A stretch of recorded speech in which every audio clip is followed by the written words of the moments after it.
तो आप किस तरह अपने आलस से जीत सकते हैं? इसका जवाब है थोड़े से लालच से। ये WII-FM रेडियो स्टेशन है, जिसका पूरा मतलब है what's in it for me. इसमें मेरे लिए क्या है? आदमी को बैठकर पूछना चाहिए कि अगर मैं हेल्दी, सेक्सी और अट्रैक्टिव हूं तो इसमें मेरे लिए क्या है, या मेरी जिंदगी कैसी होगी अगर मुझे फिर कभी काम न करना पड़े, या मैं क्या करूंगा अगर मुझे मनचाहा पैसा मिल जाए। इस थोड़े से लालच के बिना, कुछ बेहतर हासिल करने की इच्छा के बिना प्रोग्रेस नहीं हो सकती। हमारी दुनिया इसके लिए तरक्की करती जा रही है क्योंकि हम सभी एक बेहतर जिंदगी जीना चाहते हैं। इसलिए जब भी आप कभी किसी ऐसी चीज से कतरा रहे हो जो आपके हिसाब से आपको करनी चाहिए, तो आपको सिर्फ यही पूछना चाहिए, इसमें मेरे लिए क्या है? थोड़े लालची बने। ये आलस का सबसे बढ़िया इलाज है। पर बहुत ज्यादा लालच भी अच्छा नहीं होता, क्योंकि हर चीज की अति बुरी होती है। पर वो याद रखो जो वॉल स्ट्रीट फिल्म में माइकल डगलस ने कहा था, लालच अच्छा होता है। अमीर डैडी इसे अलग तरह से कहते थे। गिल्ट लालच से बुरा होता है, क्योंकि गिल्ट के कारण शरीर में से आत्मा निकल जाती है। और मेरे लिए एलेनोर रूजवेल्ट की कहावत सबसे अच्छी है, वही करो जो तुम्हें दिल से अच्छा लगता है, क्योंकि तुम्हारी हर बात में बुराई होगी। अगर तुम कोई काम करोगे तो भी बुराई होगी, और अगर तुम कोई काम नहीं करोगे तो भी तुम्हारी बुराई होगी। कारण नंबर 4, आदतें। हमारी जिंदगी पर हमारे एजुकेशन से ज्यादा असर हमारी आदतों का पड़ता है। अर्नोल्ड श्वार्ज़नेगर की फिल्म कॉनन देखने के बाद मेरे एक दोस्त ने कहा, मैं चाहता हूं कि मेरी बॉडी श्वार्ज़नेगर जैसी हो। ज्यादातर साथियों ने सहमति में सिर हिला दिया। मैंने तो ये सुना है कि एक समय में वो बहुत दुबला पतला और कमजोर सा था। दूसरे ने जोड़ा, हाँ मैंने भी ये सुना है। एक और दोस्त ने कहा, मैंने सुना है कि वो हर रोज जिम जाता है और वहाँ उसने एक्सरसाइज करने की आदत डाल ली है। हाँ मुझे भी ऐसा लगता है, वो ऐसे ही करता होगा। ग्रुप के डाउट करने वाले आदमी ने कहा, मुझे तो लगता है कि वो इसी तरह पैदा हुआ होगा, और इसके अलावा हम अर्नोल्ड की बातें कर ही क्यों रहे हैं, चलो बियर पिएं। ये एक एग्जाम्पल है कि किस तरह से आदतें व्यवहार को कंट्रोल करती हैं। मुझे याद है कि मैंने एक बार अपने अमीर डैडी से अमीर लोगों की आदतों के बारे में पूछा था। सीधे जवाब देने के बजाय वे चाहते थे कि मैं इसे एग्जाम्पल से सीखूं। अमीर डैडी ने मुझसे पूछा, तुम्हारे डैडी अपने बिल कब चुकाते हैं? मैंने कहा, हर महीने की पहली तारीख को। क्या उनके पास कुछ बाकी बचता है? उन्होंने पूछा। बहुत थोड़ा, मैंने कहा। यही वो खास कारण है जिसके कारण उन्हें स्ट्रगल करना पड़ता है, अमीर डैडी ने कहा। उनकी आदतें बुरी हैं। तुम्हारे डैडी सबको पहले पैसे देते हैं, वे खुद को सबसे आखिर में पैसे देते हैं, और ऐसा तब भी करते हैं जब उनके पास कुछ बचा होता है। आमतौर पर उनके पास कुछ नहीं बचता, मैंने कहा। पर उन्हें अपने बिल का पेमेंट तो करना ही होता है। कहीं आप ये तो नहीं कहना चाहते कि उन्हें अपने बिल्स पे नहीं करने चाहिए? बिल्कुल नहीं, अमीर डैडी ने कहा। मैं समय पर अपने बिल चुकाने में पूरी तरह से विश्वास करता हूँ।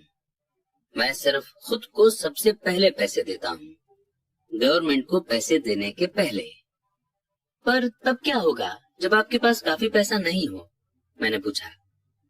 ऐसी सिचुएशन में आप क्या करते हैं? मैं वही करता हूँ, अमीर डैडी ने कहा। मैं खुद को सबसे पहले पैसे देता हूँ, चाहे मेरे पास पैसा कम हो। मेरे लिए गवर्नमेंट से ज्यादा इम्पोर्टेंट है मेरा असेट वाला कॉलम। पर क्या गवर्नमेंट के लोग आपके पीछे नहीं पड़ते? मैंने कहा। हाँ, अगर मैं उन्हें पैसे न दूं तो, अमीर डैडी ने कहा। देखो, मैं ये नहीं कह रहा हूँ कि गवर्नमेंट को पैसा नहीं देना चाहिए। मैं सिर्फ ये कह रहा हूँ कि खुद को सबसे पहले पैसा दो, चाहे मेरे पास पैसा कम ही हो। पर आप ऐसा कैसे कर सकते हैं? मैंने जवाब दिया। सवाल कैसे का नहीं है, सवाल क्यों का है, अमीर डैडी ने कहा। अच्छा, तो आप ऐसा क्यों करते हैं? इंस्पिरेशन, अमीर डैडी ने कहा। अगर मैं उनके पैसे नहीं चुकाऊं तो कौन ज्यादा जोर से शिकायत करेगा? मैं या मेरे लेनदार यानी कि क्रेडिटर्स? आपके बजाय आपके क्रेडिटर ज्यादा जोर से चिल्लाएंगे, मैंने क्लियर ऑप्शन चुनते हुए कहा। अगर आप खुद को पैसा नहीं देंगे तो आप कुछ भी नहीं कहेंगे। तो अब तुम देख सकते हो कि खुद को पैसा देने के बाद मेरे पास टैक्स चुकाने और दूसरे क्रेडिटर्स को पैसा देने का इतना ज्यादा प्रेशर होता है कि मुझे इनकम के दूसरे रास्ते खोजने ही पड़ते हैं। पैसे चुकाने का दबाव मेरी इंस्पिरेशन बन जाता है। मैंने एक्स्ट्रा काम किया है, दूसरी कंपनियां शुरू की हैं, स्टॉक मार्केट में शेयर खरीदे हैं और बेचे हैं। हर तरह के काम सिर्फ इसलिए किए हैं ताकि ये लोग मुझ पर न चलना है। इस दबाव के कारण ही मैंने ज्यादा कड़ी मेहनत की है और मैं सोचने पर मजबूर हुआ हूँ। कुल मिलाकर इसने मुझे पैसे के मामले में ज्यादा स्मार्ट और फुर्तीला बना दिया है। अगर मैं खुद को सबसे आखिर में पैसे देता तो मुझ पर कोई दबाव नहीं पड़ता, मेरे पास कभी भी पैसा नहीं होता। तो गवर्नमेंट या दूसरे लोगों को पैसे चुकाने का दबाव आपकी इंस्पिरेशन बन जाता है। बिल्कुल ठीक, अमीर डैडी ने कहा। देखो, गवर्नमेंट का पैसा वसूलने वाले लोग बहुत डरावने लोग होते हैं। वैसे आमतौर पर पैसा वसूलने वाले सभी लोग डरावने होते हैं। ज्यादातर लोग इनसे डर जाते हैं और वे उन लोगों को पैसा दे देते हैं और खुद को कभी पैसा नहीं देते। तुमने उस 96 पाउंड के कमजोर आदमी की कहानी तो सुनी होगी, जिसके चेहरे पर लोग बालू उछालते हैं। मैंने सिर हिलाया। मैंने कॉमिक्स में वेट लिफ्टिंग और बॉडी बिल्डिंग के बारे में दिया गया ये ऐड देखा है। तो ज्यादातर लोग इन डरावने पैसे वसूलने वालों को अपने चेहरे पर बालू उछालने देते हैं। मैंने डरावने क्रेडिटर्स के डर का इस्तेमाल खुद को ज्यादा मजबूत बनाने के लिए किया है। बाकी लोग ज्यादा कमजोर हो जाते हैं। खुद को ये सोचने के लिए मजबूर करना कि एक्स्ट्रा पैसा कहां से आएगा, जिम जाने की तरह है, वहां वेट उठाने की तरह है। मैं अपने दिमाग के मसल्स से जितना काम करता हूँ, मैं उतना ही ज्यादा मजबूत होता जाता हूँ। अब मैं इन डरावने क्रेडिटर्स से जरा भी नहीं डरता। मुझे मेरे अमीर डैडी की बातें पसंद आ रही थी। तो अगर मैं पहले खुद को पैसे देता हूँ तो मैं फाइनेंशियली और मेंटली ज्यादा स्ट्रांग हो सकता हूँ। अमीर डैडी ने सहमति में सिर हिलाया। और अगर मैं खुद को सबसे लास्ट में पैसे देता हूँ या बिल्कुल भी पैसे नहीं देता हूँ तो मैं कमजोर हो जाता हूँ। इसीलिए बॉस, मैनेजर, टैक्स वसूलने वाले, बिल वसूलने वाले और मकान मालिक जैसे लोग मुझे जिंदगी भर इधर उधर ठोकरें मारते रहेंगे, सिर्फ इसलिए क्योंकि पैसे के मारे में मेरी आदतें अच्छी नहीं है। अमीर डैडी ने सिर हिलाया, 45 किलोग्राम के कमजोर आदमी की तरह। कारण नंबर 5, जिद। जिद अहंकार और अज्ञान का मिला जुला रूप है। जो मैं जानता हूँ उससे पैसा आता है और जो मैं नहीं जानता उसके कारण मैं पैसा खोता हूँ। हर बार जब मैंने जिद की है मैंने पैसा गंवाया है। वो इसलिए क्योंकि जब मैं जिद करता हूँ तो मैं दरअसल ये भरोसा करता हूँ कि जो मैं नहीं जानता वो इम्पोर्टेंट नहीं है। अमीर डैडी मुझे अक्सर बताया करते थे। मैंने पाया है कि कई लोग जिद का इस्तेमाल अपना अज्ञान छुपाने के लिए भी करते हैं। जब मैं फाइनेंशियल स्टेटमेंट्स पर अकाउंटेंट्स या इन्वेस्टर्स से चर्चा करता हूँ तो ऐसा अक्सर होता है। वे चर्चा में अपनी जिद के बेसिस पर जीतना चाहते हैं। मैं समझ जाता हूँ कि जिस मुद्दे पर बात हो रही है उसके बारे में उन्हें पूरी नॉलेज नहीं है।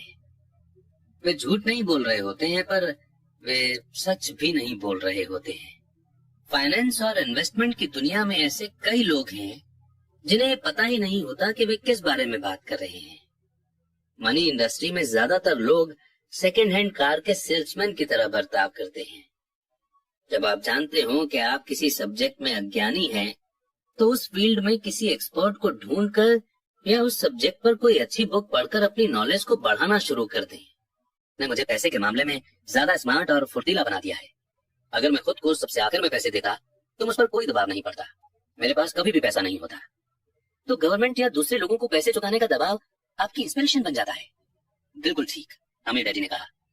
देखो, गवर्नमेंट का पैसा वसूलने वाले लोग बहुत डरावने लोग होते हैं। वैसे आमतौर पर पैसा वसूलने वाले सभी लोग डरावने होते हैं। ज्यादातर लोग इनसे डर जाते हैं और वे उन लोगों को पैसा दे देते हैं और खुद को कभी पैसा नहीं देते। तुमने उस 96 पाउंड के कमजोर आदमी की कहानी तो सुनी होगी, जिसके चेहरे पर लोग बालू उछालते हैं? मैंने सिर हिलाया। मैंने कॉमिक्स में वेट लिफ्टिंग और बॉडी बिल्डिंग के बारे में दिया गया ये ऐड देखा है। तो ज्यादातर लोग इन डरावने पैसे वसूलने वालों को अपने चेहरे पर बालू उछालने देते हैं।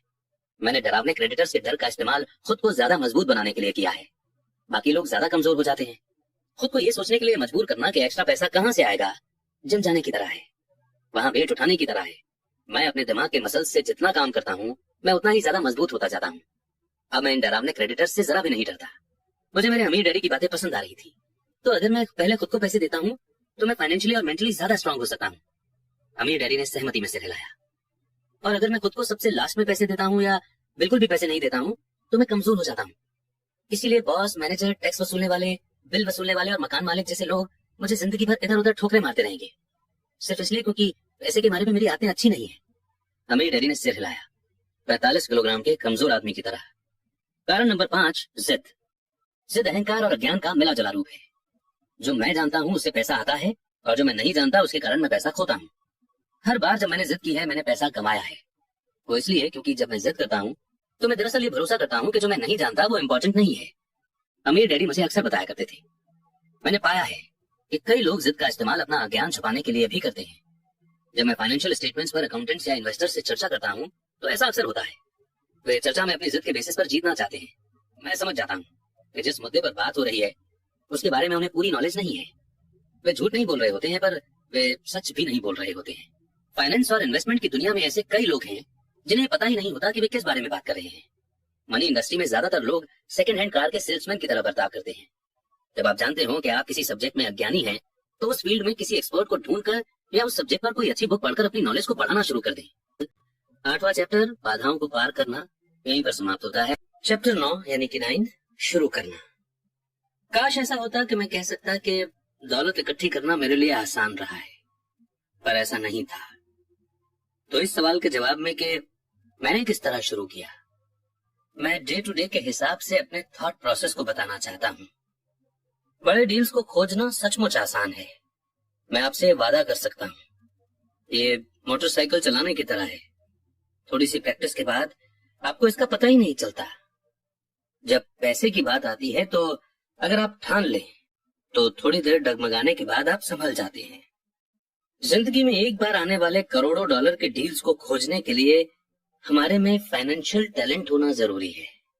मुझे भरोसा है कि हम सभी के अंदर एक फाइनेंशियल जीनियस होता है। प्रॉब्लम यह है कि हमारा फाइनेंशियल जीनियस सोया हुआ होता है और उसे बुलाकर जगाने की जरूरत होती है। ये इसलिए सोया रहता है क्योंकि हमारे कल्चर ने हमारे अंदर ये संस्कार डाल रखे हैं कि पैसे का मोह सभी बुराइयों की जड़ है। इस कल्चर ने हमें प्रोफेशन सीखने के लिए तो एनकरेज किया ताकि हम पैसे के लिए काम कर सकें, पर हमें ये नहीं सिखाया कि पैसे से किस तरह अपने लिए काम करवाया जाए। इसने हमें अपने फाइनेंशियल फेलियर के बारे में चिंता न करना सिखाया है। जब हमारे काम के दिन खत्म होंगे तो गवर्नमेंट या हमारी कंपनी हमारी जिम्मेदारी संभाल लेगी, पर इसके लिए हमारे बच्चों को पैसा चुकाना होगा जो उसी स्कूल सिस्टम में एजुकेट होते हैं।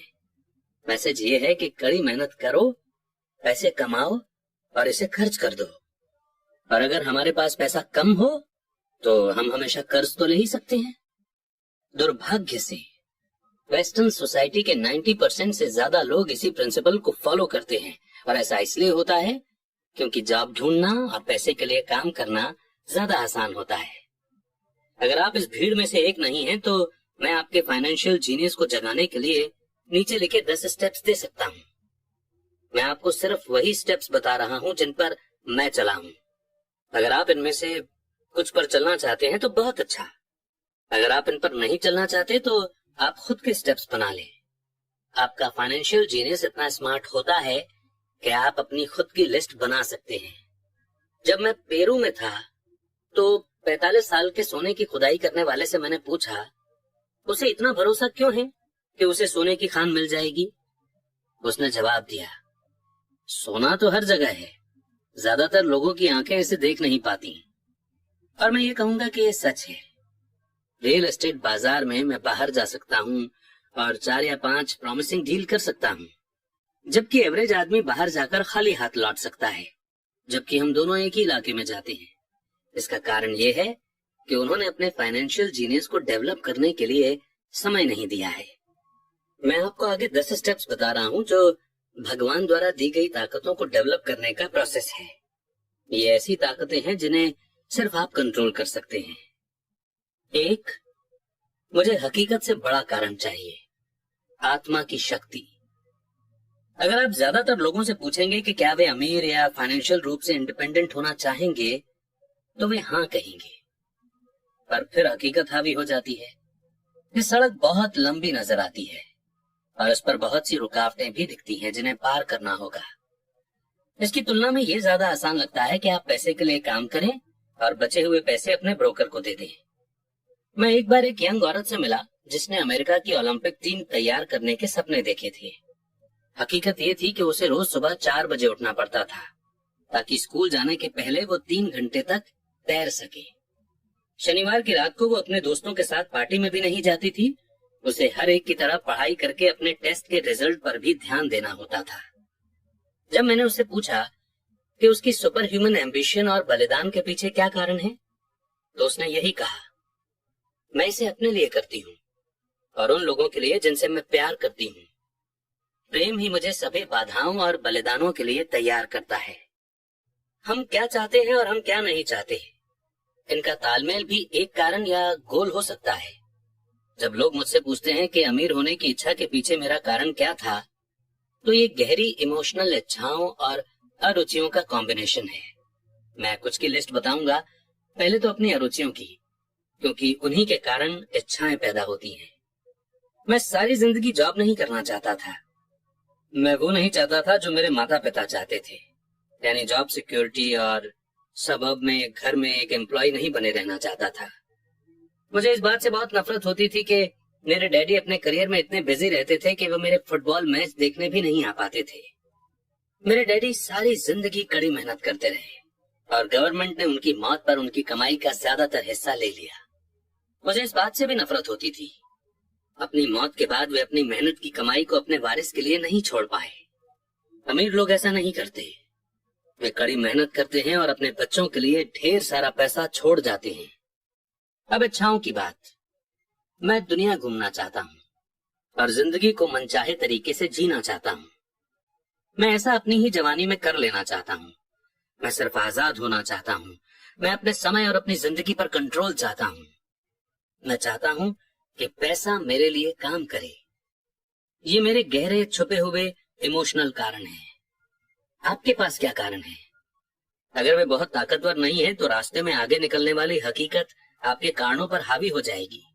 मैंने कई बार पैसा गंवाया है और कई बार फिर से शुरू किया है, पर क्योंकि मेरे पास गहरे इमोशनल कारण थे, इसलिए मैं हर बार उठ खड़ा हुआ हूँ और आगे बढ़ चला हूँ।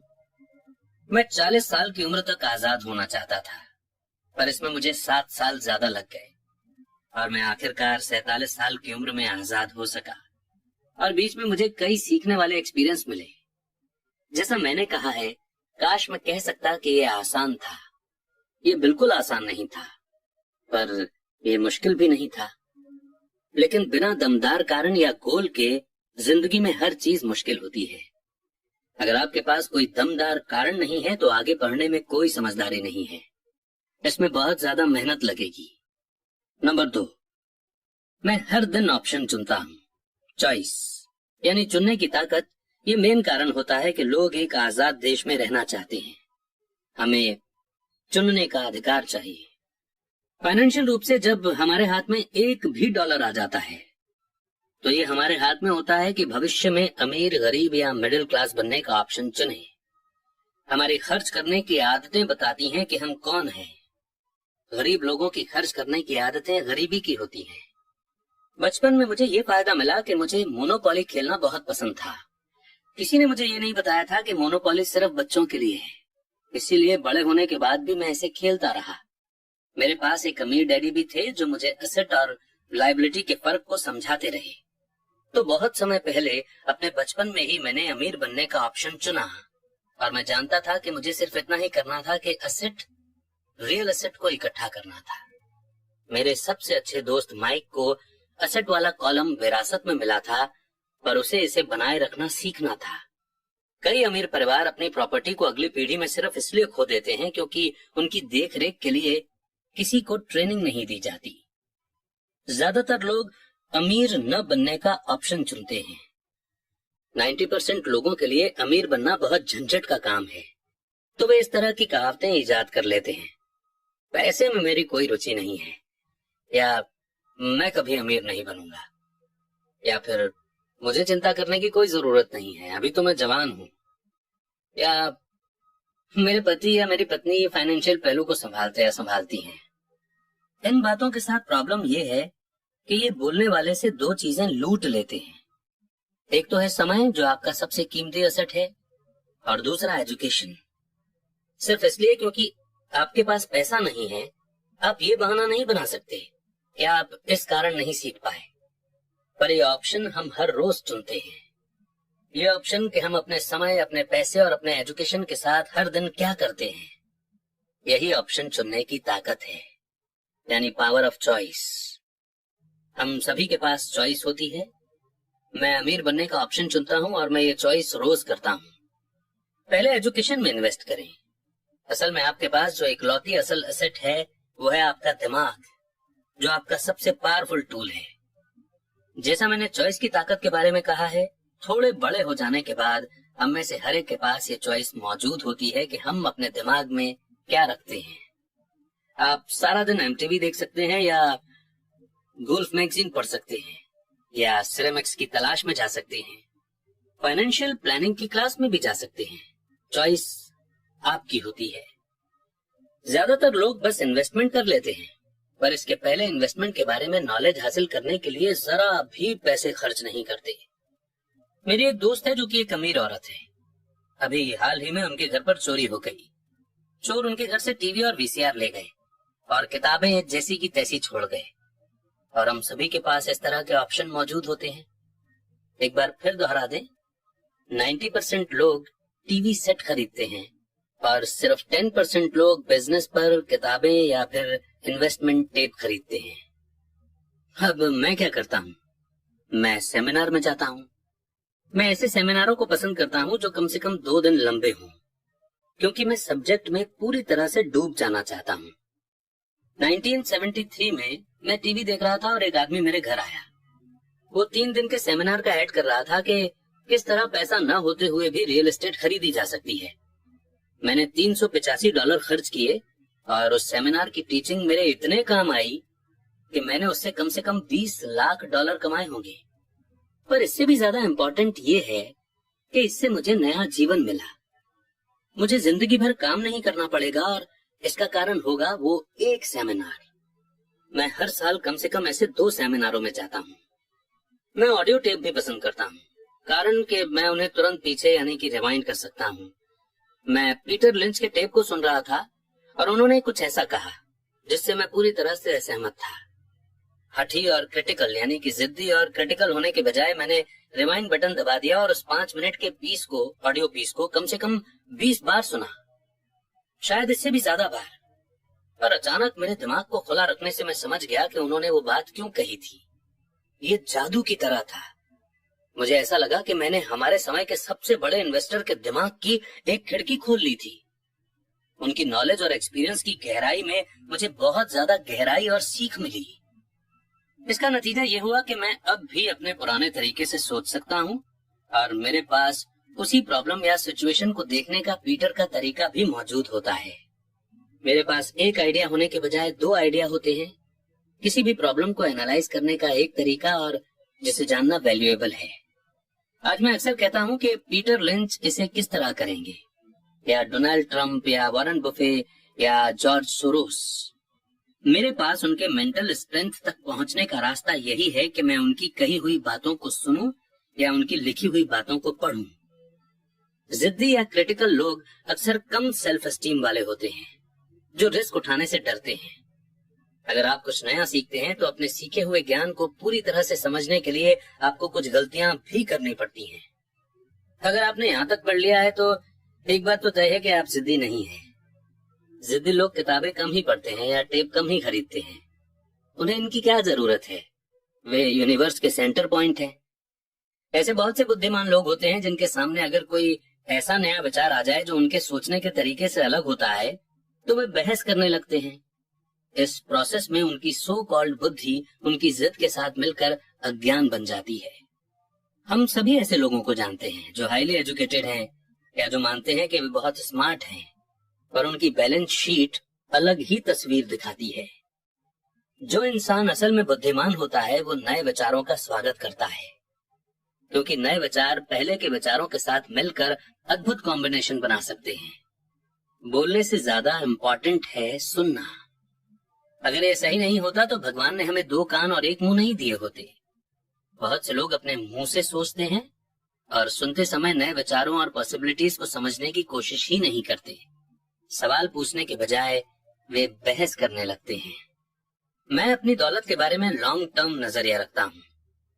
मैं फटाफट अमीर बनने की मानसिकता में भरोसा नहीं करता, जो ज्यादातर लॉटरी खेलने वालों या कैसीनो के जुआरियों में पाई जाती है। मैं शेयर खरीद सकता हूँ, शेयर बेच सकता हूँ, पर मैं एजुकेशन के मामले में दूर की सोच रखता हूँ। अगर आप एक एरोप्लेन उड़ाना चाहते हैं तो मैं पहले आपको इसे सीखने की सलाह देना चाहूंगा। मैं ऐसे लोगों को देखकर हमेशा शॉक्ड रह जाता हूँ जो स्टॉक या रियल एस्टेट खरीदते हैं पर अपनी सबसे बड़ी दौलत में बिल्कुल इन्वेस्ट नहीं करते, जो कि उनका दिमाग है। सिर्फ 1 या 2 घर खरीद लेने से आप रियल एस्टेट के फील्ड में एक्सपर्ट नहीं बन जाते। नंबर 3, अपने दोस्तों को सावधानी से चुनें। साथ रहने की ताकत। सबसे पहले तो मैं आपको यह बता दूं कि अपने दोस्तों को उनकी अमीरी के हिसाब से मैं नहीं चुनता हूं। मेरे ऐसे भी दोस्त हैं जिन्होंने गरीबी में जीने की कसम खाई है, और ऐसे भी दोस्त हैं जो हर साल करोड़ों कमाते हैं। मुद्दे की बात यह है कि मैं उन सभी से सीखता हूं और मैं पूरा मन लगाकर उनसे सीखने की कोशिश करता हूं। मैं ये मानता हूं कि मैंने अमीर लोगों की तलाश की है, पर मेरी नजर उनकी दौलत पर नहीं बल्कि उनकी नॉलेज पर थी। कई मामलों में ऐसे अमीर लोग मेरे अच्छे दोस्त बन गए, जबकि कई बार ऐसा नहीं हुआ। पर मैं आपको एक फर्क बताना चाहूंगा।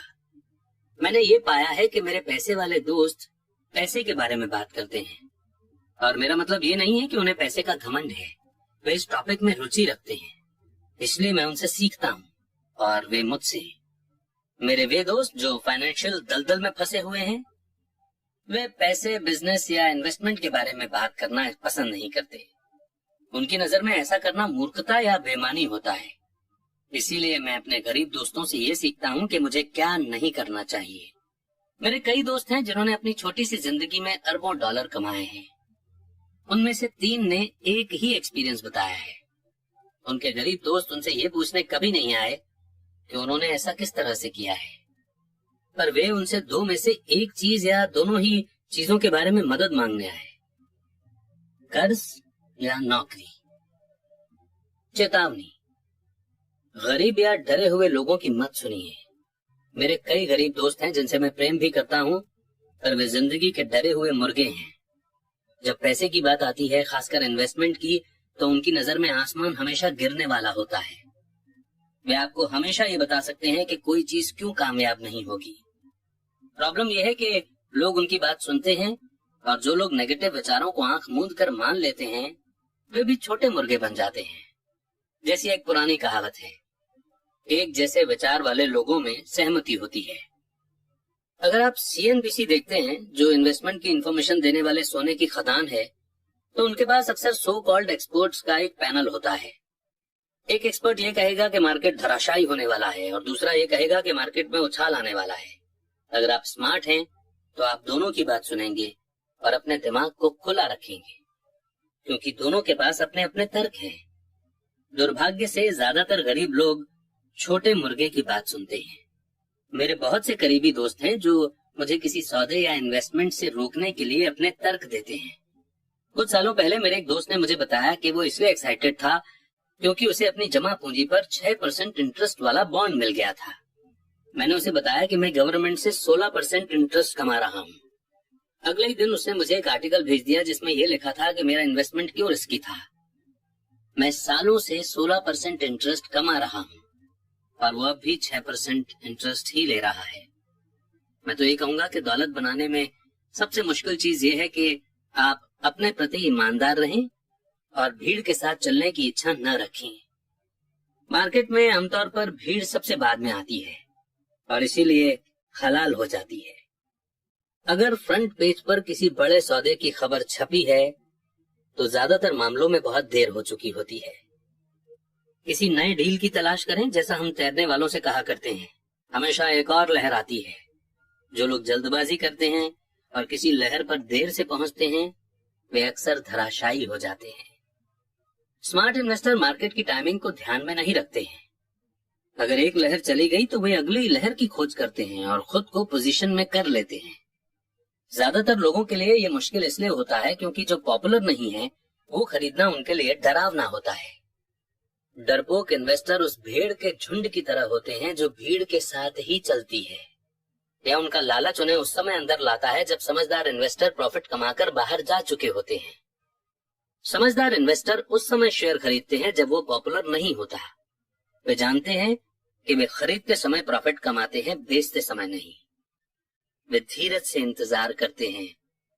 जैसा मैंने कहा, वे मार्केट की टाइमिंग को ध्यान में नहीं रखते हैं।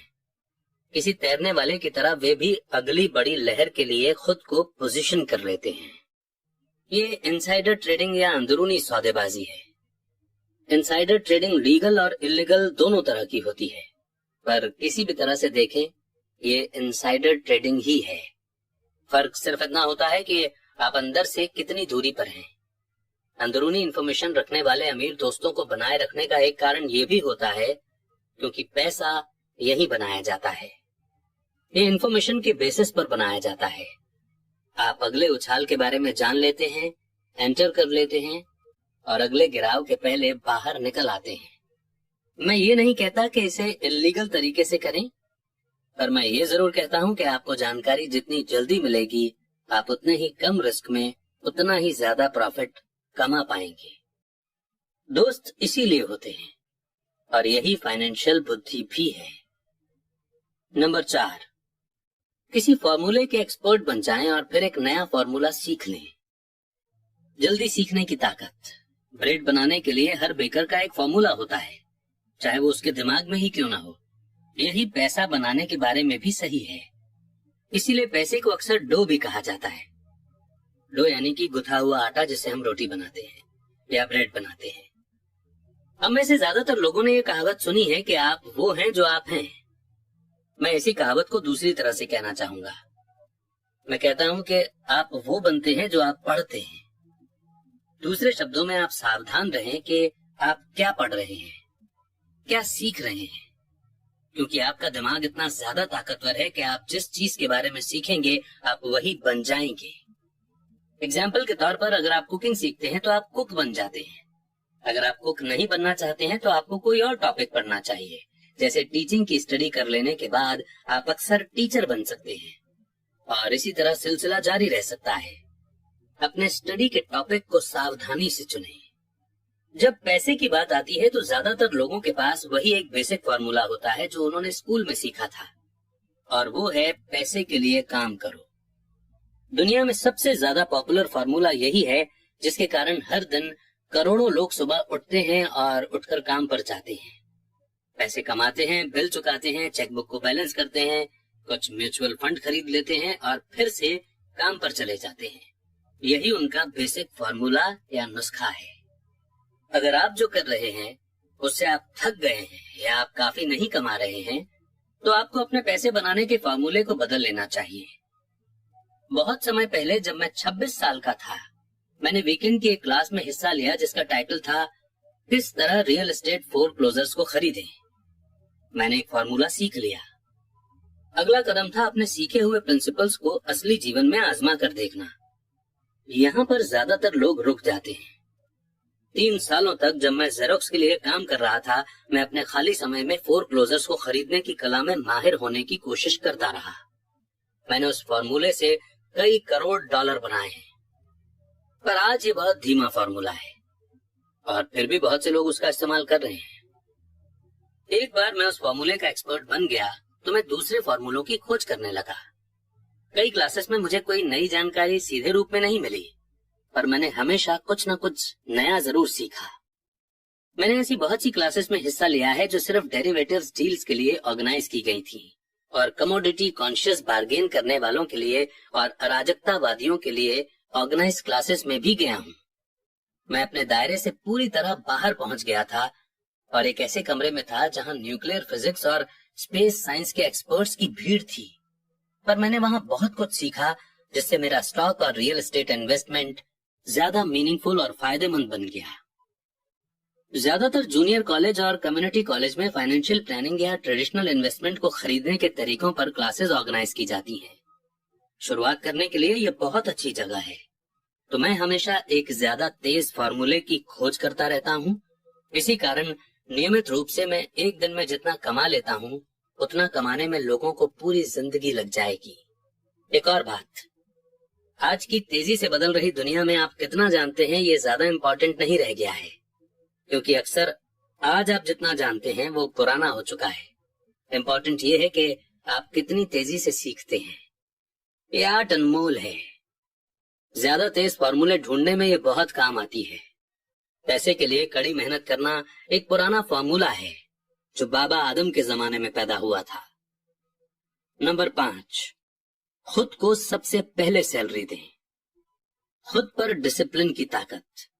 अगर आप खुद पर काबू नहीं रख पाते तो अमीर बनने की कोशिश भी न करें। आपको इसके पहले मरीन कॉर्प्स या किसी धार्मिक संस्था में जाना चाहिए ताकि आपको खुद पर काबू रखना आ जाए। इस बात का कोई मतलब नहीं है कि इन्वेस्ट करें, पैसा कमाएं और उसे फूंक दें। खुद पर डिसिप्लिन की कमी के कारण ही करोड़ों डॉलर की लॉटरी जीतने वाले लोग जल्द ही दिवालिया हो जाते हैं। ये खुद पर डिसिप्लिन की कमी ही है जिससे सैलरी बढ़ने पर लोग तुरंत मार्केट जाकर नई कार खरीद लेते हैं या फॉरेन टूर पर निकल जाते हैं। ये कहना मुश्किल है कि 10 स्टेप्स में से कौन सा ज्यादा इंपॉर्टेंट है, पर सभी स्टेप्स में से इस स्टेप की विशेषता सबसे मुश्किल है। अगर ये आप में पहले से ही मौजूद न हो तो मैं तो ये भी कहना चाहूंगा कि खुद पर डिसिप्लिन की कमी की वजह ही वो सबसे बड़ा कारण है जो लोगों को 3 ग्रुप में बांटता है, अमीर, गरीब और मिडिल क्लास। सीधे तरीके से कहें तो जिन लोगों में सेल्फ एस्टीम कम होता है और जो फाइनेंशियल प्रेशर को ज्यादा सहन नहीं कर पाते, वे कभी अमीर नहीं बन सकते। और कभी नहीं का मतलब होता है कभी नहीं। जैसा मैंने पहले बताया था, मैंने अपने अमीर डैडी से ये लेसन सीखा था कि दुनिया आपको इधर उधर धकेलेगी। दुनिया लोगों को इधर उधर धकेलती है तो इसलिए नहीं क्योंकि बाकी लोग गुंडे होते हैं, बल्कि इसलिए क्योंकि आप में कंट्रोल और डिसिप्लिन की कमी होती है। जिन लोगों में टॉलरेट करने की शक्ति की कमी होती है वे अक्सर उन लोगों का शिकार हो जाते हैं जिनमें सेल्फ डिसिप्लिन होता है। मैं जिन बिजनेस क्लास में पढ़ाता हूँ वहां मैं लोगों को लगातार ये याद दिलाता हूँ कि वे अपने प्रोडक्ट या सर्विस पर अपना ध्यान फोकस ना करें, बल्कि मैनेजमेंट की कला पर फोकस करें। अपना खुद का बिजनेस शुरू करने के लिए 3 मेन मैनेजमेंट स्किल्स हैं। नंबर 1, कैश फ्लो का मैनेजमेंट। नंबर 2, लोगों का मैनेजमेंट। नंबर 3, पर्सनल समय का मैनेजमेंट। मैं ये कहूंगा कि ये 3 स्किल्स सिर्फ बिजनेस शुरू करने वालों के ही नहीं बल्कि सभी के काम की हैं। ये तीनों आपके लाइफस्टाइल में इम्पोर्टेंट रोल निभाती हैं, इंसान के रूप में, परिवार के मेंबर के रूप में, बिजनेस में, किसी चैरिटेबल ऑर्गेनाइजेशन में, शहर या देश में। ये सभी स्किल्स सेल्फ डिसिप्लिन को साधने से बढ़ जाती हैं। मैं खुद को सबसे पहले पैसे दें इस प्रिंसिपल को हल्के से नहीं लेता। जॉर्ज क्लासन की book the richest man in Babylon, इसमें खुद को सबसे पहले पे करें का स्टेटमेंट सबसे पहले आया था। इस बुक की करोड़ों कॉपी बिक चुकी हैं, पर हालांकि करोड़ों लोग इस जबरदस्त जुमले को दोहराते हैं, पर बहुत ही कम लोग इस सलाह को फॉलो करते हैं। जैसा मैंने कहा है कि फाइनेंशियल एजुकेशन नंबर 1 पढ़ने की काबिलियत देती है और नंबर 1 कहानी बता देती है। किसी आदमी के इनकम स्टेटमेंट और बैलेंस शीट को देखकर मैं तुरंत ही देख सकता हूँ कि जो लोग खुद को सबसे पहले पे करें के प्रिंसिपल्स का राग अलापते रहते हैं वे दरअसल इसे कितना फॉलो करते हैं।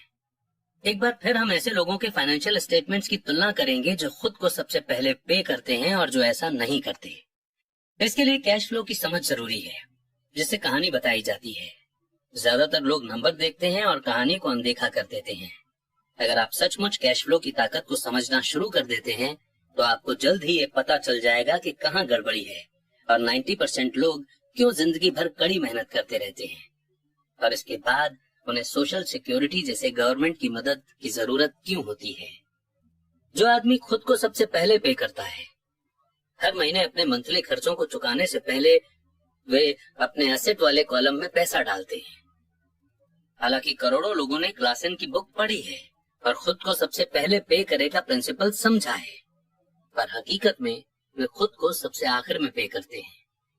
अब मैं आप में से उन लोगों की चीख पुकार सुन सकता हूं जो अपने बिल्स को सबसे पहले चुकाने में गंभीरता से विश्वास करते हैं, और मैं ये भी सुन सकता हूं कि सभी जिम्मेदार लोग अपने बिल समय पर चुकाते हैं। मैं ये नहीं कहता कि आप गैर जिम्मेदार हो जाएं या अपने बिल ना चुकाएं।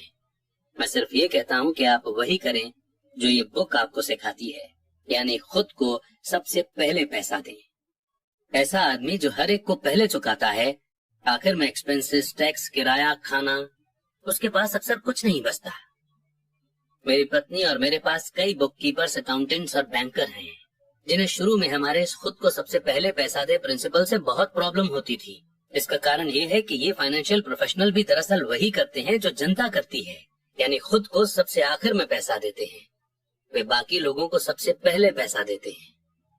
मेरे जीवन में ऐसे भी महीने आए हैं जब किन्हीं कारणों से मेरा कैश फ्लो मेरे बिल से काफी कम रहा है, फिर भी मैंने खुद को ही सबसे पहले पैसा दिया है। मेरे अकाउंटेंट और बुक कीपर चीखने लगे, वे आपके पीछे पड़ जाएंगे, आपको जेल भी हो सकती है, आप अपनी क्रेडिट रेटिंग बिगाड़ लेंगे, वे लोग बिजली काट देंगे। मैंने फिर भी सबसे पहले खुद को ही पैसा दिया। आप पूछेंगे क्यों? क्योंकि the richest man in Babylon की कहानी इसी बारे में है, खुद पर डिसिप्लिन की ताकत और सहन शक्ति के बारे में। इसे बोलचाल की भाषा में जिगरा भी कह सकते हैं। जैसा मेरे अमीर डैडी ने मेरे जॉब के पहले महीने में मुझे बताया था कि ज्यादातर लोग दुनिया की ठोकरें सहन करते रहते हैं। पैसे वसूलने वाला आता है और आप या तो पैसे चुकाओ, वरना तो आप उसे पैसे दे देते हैं और खुद को पैसे नहीं देते हैं। एक सेल्स क्लर्क कहता है कि आप इसे अपने चार्ज कार्ड में डाल दें। आपका रियल एस्टेट एजेंट आपसे कहता है आगे बढ़े चलो, घर खरीदने पर गवर्नमेंट आपको टैक्स में एग्जेम्पशन देती है। पूरी बुक दरअसल इसी बारे में है। आप में कैश फ्लो के खिलाफ जाने का और अमीर बनने का जिगरा होना चाहिए। हो सकता है कि आप कमजोर ना हो, पर जब पैसे की बात आती है तो कई लोगों का हौसला पस्त होने लगता है। मैं ये नहीं कहता कि आप गैर जिम्मेदार बने।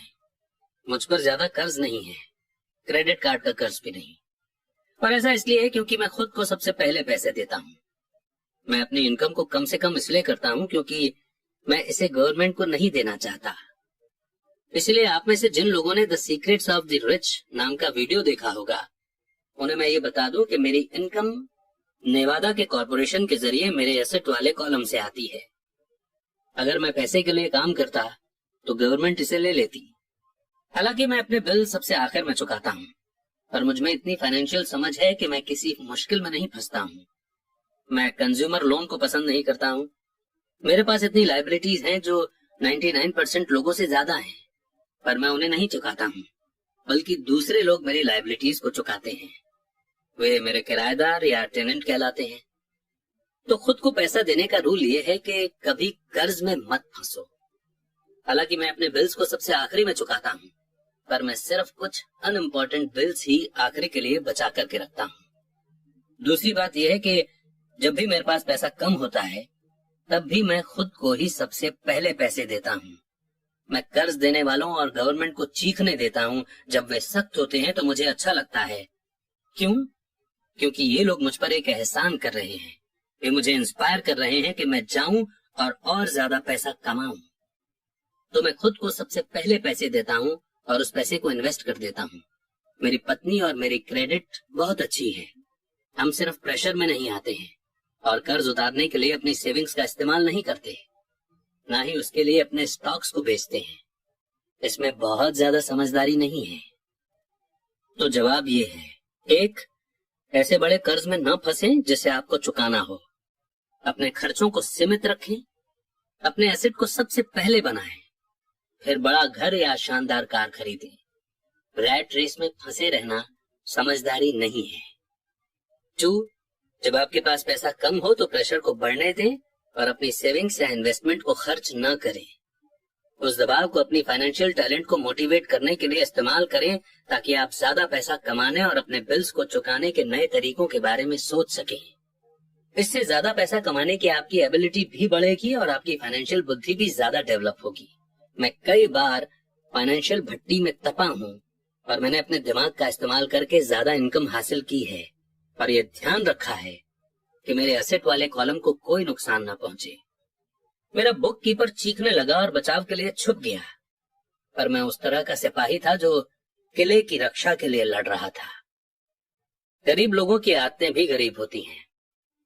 एक आम बुरी आदत है सेविंग्स में से पैसे निकाल लेना। अमीर लोग जानते हैं कि सेविंग्स को ज्यादा पैसा कमाने के लिए इस्तेमाल किया जाता है, न कि बिल्स चुकाने के लिए। मैं जानता हूं कि ये मुश्किल लगता है, पर जैसा मैंने कहा, अगर आप अंदर से सख्त नहीं हैं तो दुनिया आपको इधर से उधर धकेलेगी। अगर आप फाइनेंशियल प्रेशर पसंद न करते हो तो एक ऐसा फॉर्मूला खोज लें जो आपके लिए कारगर साबित हो। एक अच्छा फॉर्मूला ये होगा कि खर्च कम किए जाएं, पैसे को बैंक में रखा जाए, ज्यादा इनकम टैक्स चुकाया जाए, सेफ म्यूचुअल फंड्स खरीदे जाएं और एवरेज बने रहने की कसम खाई जाए। पर ये खुद को सबसे पहले पे करें प्रिंसिपल्स को तोड़ देता है। हम इंफॉर्मेशन के युग में रह रहे हैं। इंफॉर्मेशन बेशकीमती है। एक अच्छा ब्रोकर आपको इंफॉर्मेशन तो देगा ही, आपको एजुकेट करने के लिए समय भी देगा। मेरे पास कई ब्रोकर हैं जो मेरे लिए ऐसा करने के इच्छुक हैं। कुछ ने मुझे तब सिखाया है जब मेरे पास बहुत कम पैसा था या बिल्कुल भी पैसा नहीं था, और मैं आज भी उनके साथ हूँ। मैं ब्रोकर को जितना पैसा देता हूँ वो मेरे द्वारा उसकी इंफॉर्मेशन से कमाए गए पैसों से बहुत छोटा हिस्सा होती है। मैं इसे पसंद करता हूँ जब मेरा रियल एस्टेट ब्रोकर या स्टॉक ब्रोकर बहुत पैसा कमाता है, क्योंकि इसका आमतौर पर यह मतलब होता है कि मैंने भी बहुत सा पैसा कमाया है। एक अच्छा ब्रोकर मुझे पैसे कमाने की जानकारी देने के अलावा मेरा समय भी बचाता है। जैसे उस समय जब मैंने खाली जमीन के टुकड़े को $9,000 में खरीदा था और तुरंत इसे $25,000 में बेच दिया ताकि मैं अपने लिए जल्दी से कार खरीद सकूं। ब्रोकर आपके मार्केट की आंख और कान है। वे हर रोज वहां होते हैं और इसलिए मेरी वहां कोई जरूरत नहीं होती। उसके बजाय मैं गोल्फ खेल सकता हूँ। इसके अलावा जो लोग खुद ही अपना घर बेचते हैं उनके लिए खुद के समय की कोई खास कीमत नहीं होती। मैं कुछ पैसे बचाने के चक्कर में अपना समय क्यों खराब करूं, जबकि इस समय को मैं ज्यादा पैसा कमाने और अपने करीबी लोगों के साथ रहने में इस्तेमाल कर सकता हूँ। मुझे ये बहुत मजेदार लगता है कि इतने ज्यादा गरीब और मिडिल क्लास लोग रेस्टोरेंट में खराब सर्विस के बावजूद 15 से 20% तक टिप देते हैं और ब्रोकर को 3 से 7% देने में आनाकानी और शिकायत करते हैं। वे खर्च वाले कॉलम के लोगों को टिप देते हैं और असेट वाले कॉलम के लोगों को टिप देने से कतराते हैं। ये फाइनेंशियल समझदारी नहीं है। सभी ब्रोकर एक जैसे नहीं होते। दुर्भाग्य से ज्यादातर ब्रोकर सेल्समैन होते हैं। मैं तो ये कहूंगा कि रियल एस्टेट के सेल्समैन सबसे बुरे होते हैं। वे बेचते हैं पर उनके पास खुद बहुत कम या बिल्कुल भी रियल एस्टेट नहीं होता। घर बेचने वाले ब्रोकर और इन्वेस्टमेंट बेचने वाले ब्रोकर में बहुत बड़ा फर्क होता है। ये स्टॉक, बॉन्ड, म्यूचुअल फंड और बीमा ब्रोकर के बारे में भी सही है जो खुद को फाइनेंशियल प्लानर कहते हैं। किसी परियों की कहानी की तरह ही आप एक राजकुमार खोजने के लिए बहुत से मेंढकों को चूमते हैं। पुरानी कहावत को याद कीजिए, अगर आपको एनसाइक्लोपीडिया की जरूरत हो तो एनसाइक्लोपीडिया बेचने वाले से ना पूछें। जब मैं किसी प्रोफेशनल का इंटरव्यू लेता हूं तो पहले मैं ये पता करता हूं कि उसके पास खुद कितनी पर्सनल प्रॉपर्टी या स्टॉक है और वो कितना % टैक्स दे रहा है। यही मेरे टैक्स अटॉर्नी और मेरे अकाउंटेंट के बारे में भी मैं करता हूँ। मेरे पास एक अकाउंटेंट है जो अपने काम से काम रखती है। उसका पेशा हालांकि अकाउंटिंग है, पर उसका काम यानी कि बिजनेस रियल एस्टेट का है। मेरे पास एक अकाउंटेंट था जो एक छोटा सा बिजनेस अकाउंटेंट था, पर उसके पास रियल एस्टेट बिल्कुल नहीं थी। मैंने अकाउंटेंट बदल लिया क्योंकि हम एक बिजनेस को पसंद नहीं करते थे। ऐसा ब्रोकर खोजें जो आपके बेस्ट इंटरेस्ट को ध्यान में रखता हो। कई ब्रोकर आपको एजुकेट करने के लिए समय निकालेंगे और वे आपके द्वारा खोजा गया बेस्ट एसेट साबित हो सकते हैं। बस उदार रहें और वे भी आपके प्रति उदार रहेंगे। अगर आप उनके कमीशन में कटौती करने के बारे में ही सोचते रहेंगे तो वे आपके आसपास क्यों रहना चाहेंगे। ये प्योर और सिंपल सा लॉजिक है। जैसा मैंने पहले कहा था कि मैनेजमेंट स्किल्स में से एक लोगों का मैनेजमेंट भी है। कई लोग सिर्फ ऐसे लोगों को मैनेज कर पाते हैं जो उनसे कम स्मार्ट हों और जिन पर उनकी सत्ता हो। जैसे किसी ऑफिस में जूनियर। कई second rate manager second rate के मैनेजर्स ही बने रहेंगे और उन्हें कभी तरक्की नहीं मिलेगी। क्योंकि वे ये तो जानते हैं कि नीचे वालों के साथ कैसे काम किया जाता है, पर वे ये नहीं जानते कि ऊपर वालों के साथ कैसे काम किया जाता है। असली स्किल है किसी टेक्निकल फील्ड में अपने से बेटर और ज्यादा स्मार्ट लोगों को मैनेज करना और उन्हें अच्छे पैसे देना। इसीलिए कंपनियों में बोर्ड ऑफ डायरेक्टर्स होते हैं, आपके पास भी होने चाहिए, और ये फाइनेंशियल समझदारी है। नंबर 7, इंडियन दाता यानी कि इंडियन डोनेटर बने। ये बिना कुछ दिए पाने की ताकत है। जब अमेरिका में गोरे लोग गए तो उन्हें अमेरिकन इंडियंस के कल्चर और ट्रेडिशन से झटका लगा। एग्जाम्पल के तौर पर अगर किसी गोरे आदमी को ठंड लगती थी तो इंडियन उसे कंबल दे देते थे। गोरे लोग इसे तोहफा समझ लेते थे, और जब इंडियन कंबल वापस मांगता था तो उन्हें बहुत बुरा लगता था। इंडियंस को भी बुरा लगता था जब उन्हें यह पता चलता था कि गोरे कंबल वापस नहीं करना चाहते थे। इस तरह इंडियन दाता यानी कि इंडियन डोनेटर फ्रेज पैदा हुआ, एक छोटी सी कल्चरल नासमझी के कारण। असेट के कॉलम में दुनिया में इंडियन दाता बनना दौलत के लिए बहुत जरूरी है। पॉलिश्ड इन्वेस्टर का पहला सवाल ये होता है, मेरा पैसा मुझे कितनी जल्दी वापस मिल जाएगा। वे ये भी जानना चाहते हैं कि उन्हें मुफ्त में क्या मिल रहा है। इसीलिए इन्वेस्टमेंट पर रिटर्न इतना इम्पोर्टेंट है। एग्जाम्पल के तौर पर मुझे एक छोटा रियल एस्टेट मिला जो मेरे घर से थोड़ी ही दूरी पर था। बैंक $60,000 चाहती थी और मैंने $50,000 की बोली लगाई, जो उन्होंने सिर्फ इसलिए स्वीकार कर ली क्योंकि बोली के साथ $50,000 का चेक भी लगा हुआ था। उन्होंने ये महसूस किया कि मैं गंभीर था। ज्यादातर इन्वेस्टर कहेंगे कि आप अपना बहुत सा पैसा फंसा नहीं रहे हैं, कैश पर लोन लेना ज्यादा बेहतर नहीं होता? इसका जवाब है, इस मामले में बिल्कुल नहीं। मेरी इन्वेस्टमेंट कंपनी ठंड के महीनों में इसे वैकेशन रेंटल के रूप में इस्तेमाल करती है। जब मौसमी पक्षी एरिजोना से आते हैं और इसे 4 महीनों के लिए $2,500 किराए पर दे देती है। बाकी के 8 महीनों में इसका किराया सिर्फ $1,000 होता है। मेरा पैसा लगभग 3 सालों में वापस आ गया था। अब मैं इस प्रॉपर्टी का मालिक हूँ जो हर महीने मेरी इनकम बढ़ाती रहती है। यही स्टॉक के बारे में किया जाता है। अक्सर मेरा ब्रोकर मुझे सलाह देता है कि मैं किस कंपनी के स्टॉक में काफी पैसा लगाऊं, क्योंकि उसके विचार से वो कंपनी कोई ऐसा कदम उठाने वाली है जिससे उसके शेयर में तेजी आ जाएगी, जैसे कोई नया प्रोडक्ट मार्केट में लाने वाली है। मैं अपने पैसे को 1 हफ्ते से लेकर 1 महीने तक लगाए रखता हूँ। जब शेयर की कीमतें बढ़ती हैं, फिर मैं अपने प्रिंसिपल अमाउंट को निकाल लेता हूँ और बाजार के उतार चढ़ाव से बेफिक्र हो जाता हूँ, क्योंकि मेरा प्रिंसिपल अमाउंट वापस आ चुका है और दूसरे एसेट पर काम करने के लिए तैयार है। इस तरह मेरा पैसा जाता है और फिर बाहर आ जाता है और मैं एक ऐसे एसेट का मालिक बन जाता हूँ जो एक तरह से मुझे मुफ्त में मिलता है। ये सच है कि मैंने कई मौकों पर पैसा खोया भी है, पर मैं उतने ही पैसों से खेल खेलता हूँ जितने का नुकसान मैं सहन कर सकता हूँ। मैं ये कहूंगा कि एवरेज 10 इन्वेस्टमेंट पर मुझे 2 या 3 में बहुत फायदा होता है, जबकि 5 या 6 में कोई प्रॉफिट एंड लॉस नहीं होता, और 2 या 3 में मैं घाटा भी खाता हूँ। पर मैं अपने नुकसान को उसी पैसे तक सीमित कर लेता हूँ जो मेरे पास उस समय होते हैं। जो लोग रिस्क से नफरत करते हैं वे अपने पैसे को बैंक में रख देते हैं और लॉन्ग टर्म में उनकी सेविंग्स कुछ नहीं से बेहतर ही होती हैं। पर आपको अपना पैसा वापस निकालने में बहुत लंबा समय लग जाता है और ज्यादातर मामलों में तो आपको इसके साथ कुछ भी मुफ्त नहीं मिलता है। पहले तो वे टोस्टर दिया करते थे, पर आजकल ऐसा बहुत ही कम होता है। मेरे हर इन्वेस्टमेंट पर एक न एक चीज मुफ्त होनी चाहिए। एक छोटा रियल एस्टेट, एक मिनी स्टोरेज, खाली जमीन का टुकड़ा, घर, स्टॉक, शेयर्स या ऑफिस बिल्डिंग, और रिस्क भी लिमिटेड होना चाहिए। इस टॉपिक पर इतनी ज्यादा किताबें लिखी जा चुकी हैं, मैं इसमें नहीं जाना चाहूंगा। मैकडॉनल्ड के मशहूर रे क्रॉक हैमबर्गर फ्रेंचाइजी इसलिए नहीं बेचते थे क्योंकि उन्हें हैमबर्गर से प्यार था, बल्कि इसीलिए क्योंकि उन्हें उस फ्रेंचाइजी के साथ आने वाला रियल एस्टेट मुफ्त मिलता था। तो समझदार इन्वेस्टर्स को इंटरेस्ट के रेट से ज्यादा चीजों का ध्यान रखना चाहिए। आपका पैसा वापस मिल जाने पर आपके पास क्या एसेट आता है, ये भी इम्पोर्टेंट है। यही फाइनेंशियल समझदारी है। नंबर 8, एसेट से लग्जरी की चीजें खरीदी जाती हैं।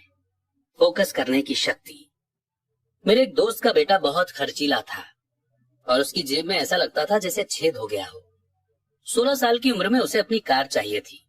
बहाना ये था कि सभी दोस्तों के मम्मी डैडी ने अपने बच्चों के लिए कार खरीदी है। ये लड़का अपनी सेविंग्स में से पैसे निकालकर कैश में कार खरीदना चाहता था। ऐसे समय में उसके डैडी ने मुझसे सलाह मांगी।